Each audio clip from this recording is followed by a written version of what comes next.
K3LH sama farmakognosi. Untuk pelajaran K3LH kali ini materi yang akan diberikan Bu Iva adalah pertolongan pertama pada kecelakaan. Apa itu kecelakaan? Kan adik-adik nanti masa depannya adik-adik nanti kan sebagai tenaga kesehatan, khususnya untuk tenaga kesehatan yang ada di farmasi, ataupun adik-adik nanti bisa di rumah sakit atau di puskesmas atau di fasilitas kesehatan yang lain. Jadi adik-adik, untuk kita sebagai tenaga kesehatan itu harus aware dengan apa itu pertolongan pertama pada kecelakaan. Pertolongan pertama pada kecelakaan pengertiannya adalah pertolongan pertama pada kecelakaan bisa disingkat dengan P3K, yaitu merupakan pertolongan pertama yang harus segera kita berikan kepada korban yang mendapatkan kecelakaan atau penyakit mendadak dengan cepat dan tepat sebelum korban dibawa ke tempat fasilitas kesehatan. Dan kalau adik-adik menemui di jalan, maka adik-adik harus segera memberikan pertolongan. Kalau adik-adik nanti berada di suatu fasilitas umum, juga harus segera melakukan pertolongan. Kemudian kalau adik-adik berada di fasilitas kesehatan, bagaimana kita sebagai tenaga kesehatan itu memberikan pertolongan supaya pasien ataupun korban tidak jatuh pada kondisi yang lebih parah. Jadi bagaimana adik-adik itu memberikan pertolongan khususnya pada korban, ataupun pertolongan sementara yang kita berikan kepada korban sebelum mendapatkan pertolongan dari fasilitas kesehatan ataupun dari tenaga kesehatan. Itu untuk pertolongan pertama pada kecelakaan. Kemudian tujuannya apa pertolongan pertama pada kecelakaan? Yang pertama, mencegah terjadinya bahaya kematian. Kemudian mencegah terjadinya rasa sakit yang berlebihan pada korban dan tetap mempertahankan kesehatan pribadi. Contohnya kalau adik-adik nanti di fasilitas pelayanan kesehatan di farmasi, bagaimana kita caranya supaya tidak menjadi jatuh ke sesuatu yang lebih parah.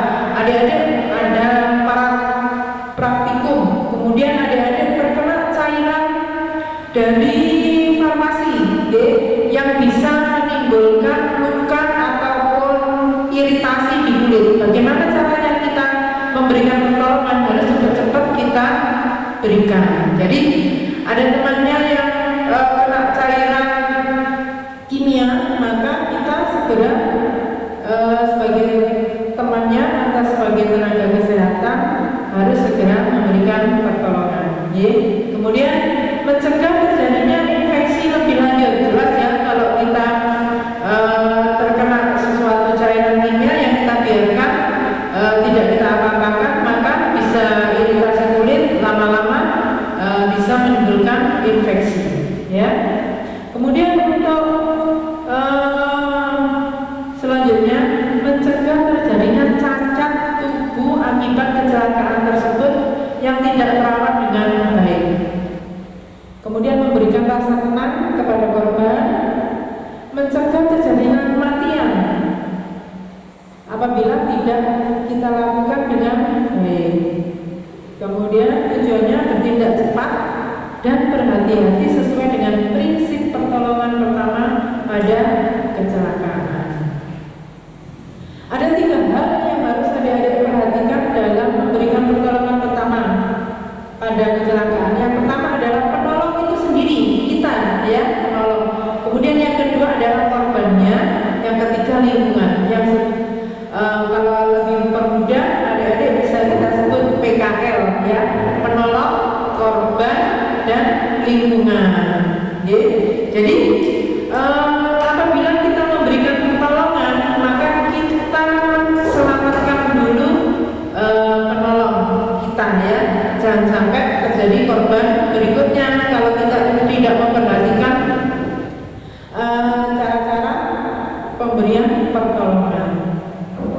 Bagaimana penolong itu bisa memberikan penolongan? Harus tahu situasinya, harus mengenali bahaya diri sendiri dan orang lain, memperhatikan sumber bahaya, memperhatikan jenis pertolongan, dan memperhatikan adanya bahaya susulan. Ya, adik-adik, apabila memberikan pertolongan pada korban, bagaimana itu situasinya di lingkungan tersebut? Barang yang atau cairan yang bisa membahayakan korban itu bisa kita analisa apakah juga bisa membahayakan kita. Sumbernya apa? Kemudian bagaimana kita memberikan pertolongan tersebut, jenisnya kita yang bagaimana. Dengan adanya tersebut kita tahu bahayanya kita memberikan pertolongan, maka kita tidak akan jatuh untuk korban berikutnya. Kemudian mengamankan tempat kejadian. Jadi apabila ada cairan, contohnya cairan kimia yang mengenai teman kita yang lain, apabila kita untuk menghindari supaya tidak ada korban, kita lokalisir cairan tersebut, sehingga setelah kita lokalisir kemudian kita beri tanda, ya, supaya orang lain tidak akan terkena lagi. Kemudian singkirkan korban dengan cara yang aman dan memperhatikan keselamatan diri sendiri, terutama kalau kita tidak memakai alat pelindung diri.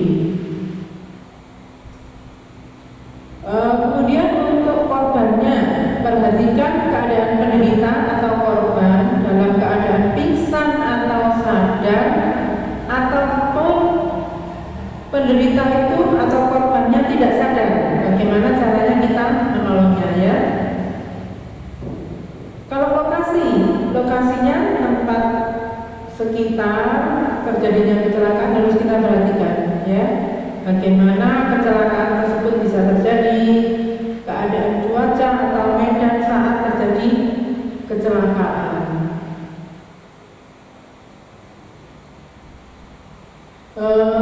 Itu untuk adik-adik untuk pertolongan pertama pada kecelakaan, ya.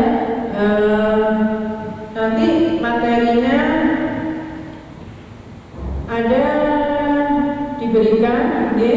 Kemudian ada ciri-ciri bagaimana kalau kita memberikan pertolongan pada korban dengan gangguan umum ataupun gangguan lokal. Contohnya untuk gangguan umum itu ada gangguan saluran pernapasan, ada kelemahan otot ataupun kejang, gangguan kesadaran, gangguan peredaran darah. Untuk yang lokal, contohnya kalau adik-adik apabila kita terkena cairan kimia, maka kita melihat apa penyebab jenis cairan tersebut, luka yang diderita bagaimana, ada berdarankah, ada luka, ada robekan kan, apa ada sesuatu yang membahayakan dari korban. Kemudian untuk jenis gangguan yang bisa menyebabkan dari kecelakaan tersebut, ada pusing, telinga berdengar, kemudian lemas, mata berkunang-kunang, dan lain sebagainya. Kemudian caranya memberikan pertolongan apabila pasien tersebut tidak sadar, dan lingkungan yang bagaimana yang harus kita amankan. Singkirkan semua barang-barang ataupun yang tidak terpakai di dekat pasien. Kemudian bawa korban atau pasien ke tempat yang aman. Kemudian apabila pasien ataupun korban tidak sadar, tidurkan penderita atau korban dengan kepala lebih rendah. Kenapa tujuannya direndahkan? Supaya aliran peredaran darah lebih banyak ke daerah otak, sehingga kondisi korban yang tidak sadar adalah kekurangan Kemudian untuk